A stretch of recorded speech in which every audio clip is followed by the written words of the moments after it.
Hello, I'm here with Hixxy. How are you? I'm all good, thank you. Looking forward to your interview. Yeah, it's all good. Is there anything you'd like to say to anyone out there? No, I'll best keep my mouth shut, so no, everything's all good. Anyone that you think's played a major role in the industry? I think there's a lot of people that have contributed to what's happening at the moment. You've got the DJs that stuck with it, obviously Scott Brown, and then there are others, and then obviously the promoters that sort of stuck with it and stuck by their guns, and now it's just all different parts of what people do has contributed to hardcore getting there again at last. When's the new releases from Raver Baby coming out?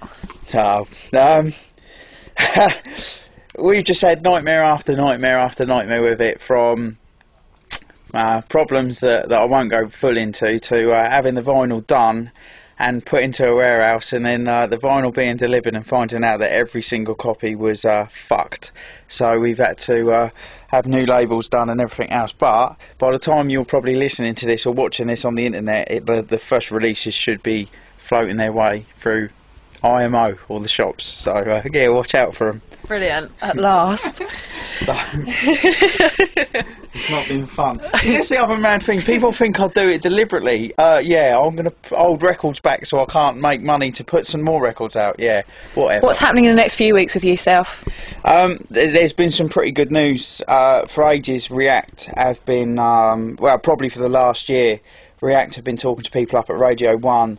And we got things moving with obviously with John Pill's connection as well, and we had, well, I was meant to do a session on there, but I couldn't make it through one reason or another. Then John done a session which went forward, and then as the time React was talking to Radio 1, and then they were umming and ahhing about a few things, and then John Pill played, and the CLSM track John Pill Is Not Enough was getting sort of played around, and then that brought everything to light again and moved things forward even quicker. And we've got a radio show. Well, I'm on the John Peel session on Wednesday the 16th 17th of March, 10 till 12 I think, and then on the Thursday night, which is the 18th or 17th whatever of March, there's going to be myself and John.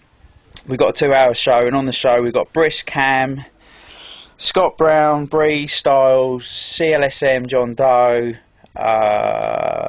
shit, I don't want to forget anyone or anything. Kev Energy, Storm and WizKid are coming down, and I think that's everyone. If I forgot someone, I'm really sorry, but basically everyone. Oh, the old granddad Si's coming down. We've managed to get him out the old people's home for the night. So it's going to be really good. So listen, everyone's got to listen, because the more people we can get to listen and listen to it on the internet as well, it's like, come on, if we can get hardcore on Radio 1, it's just going to be a big fuck off to a few people, so it'd be good. So yeah, that's the main thing that's happening with us at the moment. Did you originally come up with the name Raver Baby? From the track, from the I'm a Raver Baby track, because I can always remember Murray from Dreamscape.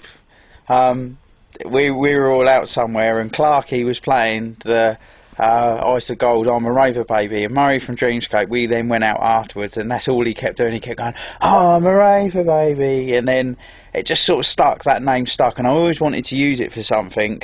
I was going to use it for a track, but then obviously it's sort of been associated with the track that was floating around, and I just thought, well, I'll use it for a label then. Well, it was going to be an event as well.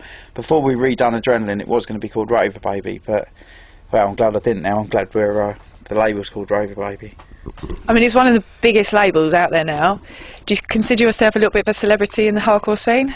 Oh yeah, I don't know whether I should carry on this interview really. No, it's hardcore's not like that at all. There's a few people that I think their heads could disappear up their arse, but I'm not like that. If anything, I hate the sort of. It's nice when people come up to you and they shake your hand, they go wicked, this, that, and the other. I like all that a bit, but then sometimes it's weird because I don't know. It's an odd one. It's an odd one. Do you know what I mean? It's a bit strange, but it's. I play my part. I know what my part is, the same as everyone else, I suppose. That's all I say. Anyone we should look out for in the future? There's definitely a few that are just outstanding at the moment. Gamma's one that a lot of people are talking about. He's doing stuff with Dougal mostly, but then he's got. He's starting to do his own projects, which are coming on a right treat. Who else is there? Uplift, In Effect. They're all starting to realise that the harder they sort of try and the harder they push on, that they are going to get bookings and break through. And the way they break through is doing the tracks, and their last batch of tunes, especially Uplifts, are just brilliant, really good. So I think this year, I think you'll see Gamma break through a lot more, In Effect break through, Steve Uplift break through, and probably, I'm not going to say. There's one other, but I'm not going to say because everyone will just go, oh, fucking hell, you're only saying that because of something else. But they'll have to wait and see. But he's going to do it because of the music he's making, which not many people have heard yet. He's up there with what Scott Brown and Breeze and Souls are doing. So he's going to do it as a DJ as well. Brilliant. Yeah. Lovely. Thanks very much. Okay, no worries. Thank Cheers. you.